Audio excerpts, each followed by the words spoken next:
ام ابراهيم بتعمل ايه؟ انت بتعمل ايه؟ احفق. ايه ده؟ جراد. انت بتحفقي ايه ولا بتمسكي ايه؟ هتعملي بهم ايه دول؟ رايحه فين بالجردل؟ رايحه فين؟ ادلو ايه ده؟ انت هتعملي لنا ايه النهارده؟ حفق. في الطشت. عبيت الطشت خلاص.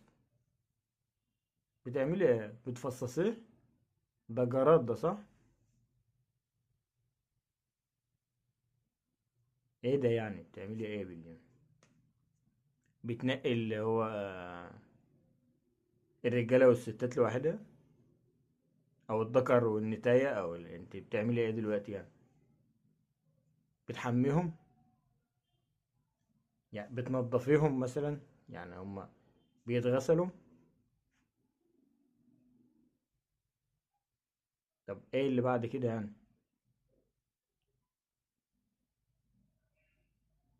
ده انت ناوية تعملي اكلة بقى؟ ده كرات ولا بصل اخضر؟ امم وايه ده شطة؟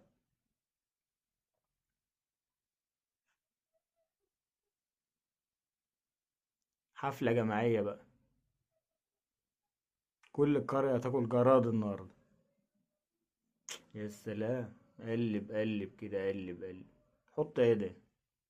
خس ده؟ خس. قلب وحمر كده وظبط.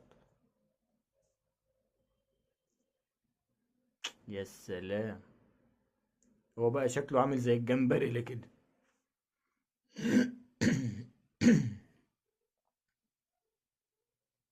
يا سلام. شوية بقى البهارات. شوية ملح. ادلق الشطة. شطة خضرا دي برضو. قلب يا معلم، قلب. ديله. حط بقى في الطبق. ظبط. يا سلام. كفاية كده. كفاية. تعالى بقى نجرب. يا سلام. ايه دي؟ وجبة زي الفل. ولا تنزل تصطاد سمك، ولا تنزل تشتري فراخ، يا تنزل الأراضي تطلع شوية جراد